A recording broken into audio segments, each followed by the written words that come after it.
World toilet day 19 नवंबर को आज विश्व टॉयलेट दिवस है। कुछ तो खास होगा कि लोगों ने इस तरीके का एक दिन चुना और सामाजिक चेतना का विकास करने के लिए इस तरीके से हमें चिंतन करने का मौका दिया। क्या सोचता हूं मैं वर्ल्ड टॉयलेट डे को लेकर? देखिए, जब हम खुले में शौच करते हैं तो इस बात का भय रहता है कि कोई मक्खी मच्छर उस पर आएगा, उसका जो कीटाणु है उसको उसके पैर में चिपक जाएगा, फिर किसी भोज्य पदार्थ में या किसी घर में कोई छोटे बच्चे के मुंह तक अंदर पहुंच जाएगा और वो कीटाणु उस बच्चे को कुपोषित कर देगा और ये माल न्यूट्रिशन का सबसे बड़ा खतरा है, कई और भी बीमारियां होने का खतरा है। इसीलिए एक सोच बनाई गई कि टॉयलेट होगा, आदमी को खुले में शौच नहीं करना पड़ेगा। खुले में शौच नहीं करेगा तो किसी को उसको देख के घृणा के भाव भी नहीं आएंगे, मन में गलत विचार भी नहीं आएंगे। साथ ही साथ उस टॉयलेट में जब इकट्ठा होता जाएगा मल, तो वो जो मल काफ़ी दिन इकट्ठा होने के बाद कंपोस्टिंग हो जाएगी, तो वो खाद का काम देकर किसानों के खेतों में डालने के काम भी आएगी। क्योंकि अंत में सब प्रकृति में घूमता ही है, हम माने तो ना माने तो ये हम सब भी किसी ना किसी जो शरीर के जो पुद्गल हैं, हमारे शरीर के अणु हैं, एक भी कहीं ना कहीं किसी ना किसी समय मल में रहे होंगे। तो इसी सोच को यदि हम थोड़ा सा एक्सटेंड करें तो आज जिस तरीके से सूचना क्रांति चल रही है, तो इस सूचना क्रांति में भी जब हर व्यक्ति कहीं ना कहीं, मुझ जैसा व्यक्ति भी कहीं ना कहीं कुछ ना कुछ भी बोल रहा है, कुछ भी बोल रहा है, तो ये भी खुले में शौच करने के जैसा ही है।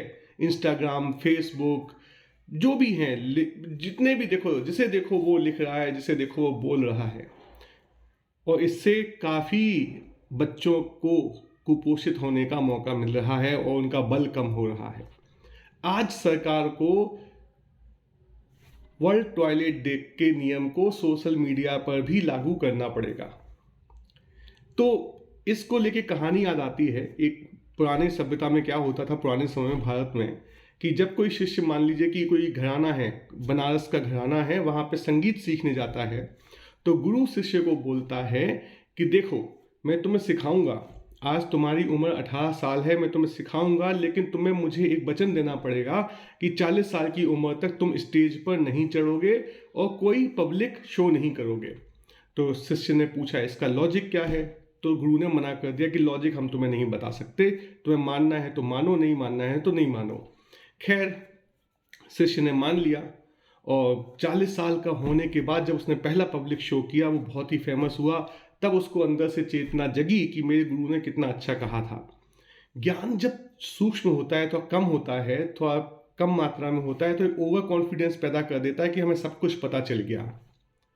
जब सूर्योदय होता है तो परछाई बहुत लंबी होती है, तो हमें लगता है कि हम बहुत लंबे हो गए, लेकिन जब सूर्य चरम पे होता है, मतलब सर पे होता है, तो परछाई बहुत छोटी होती है। उसी तरीके से ज्ञान जब अपने चरम पर होता है तो हमारा मद, जो परछाई, हमारा अहंकार है, वो बहुत छोटा हो जाता है, और वही उसी समय हमें संसार में अपने ज्ञान को, अपनी प्रस्तुति को, सहज प्रस्तुति को देना चाहिए।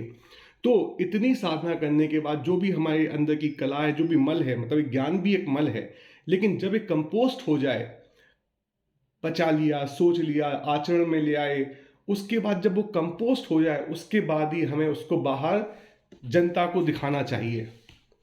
सब मल है, ज्ञान भी एक मल है, बुद्धि भी एक मल है, संस्कार भी, सब मल हैं, लेकिन कुछ कंपोस्टेड है, कुछ नॉन कंपोस्टेड है, कुछ उर्वरता बढ़ाते हैं जमीन की, कुछ जमीन को, संसार को घाटा पहुंचाते हैं। तो आज वर्ल्ड टॉयलेट डे में यदि हम एक चीज़ सीख सकते हैं तो यह सीख सकते हैं कि हमें भी जो भी हमारा मल है, जो भी खुजली मस्ती रहती है बोलने की, लिखने की, प्रस्तुतिकरण की, अपने आप को, अपने ज्ञान को, मतलब थोता चना बाजे घना वाली, उसको थोड़ा दबा के रखें जब तक वो कंपोस्टेड ना हो जाए, जब तक हमें ये ना लगे कि अब इससे ज़्यादा सूक्ष्म मेरी सोच नहीं है। उस समय सहज रूप से आप बहुत ही विनम्रता के साथ साझा कर लीजिए एक दूसरे से।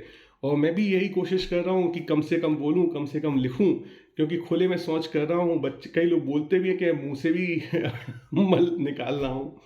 तो मैं भी इस भावना के साथ अपने ऊपर कंट्रोल करने की कोशिश करूँगा, और उसके बाद ही बहुत सोच समझ के चिंतन करने के बाद ही अपना कंपोस्ट बाहर निकालूंगा। इस वचन के साथ तेरा दुष्कर्म।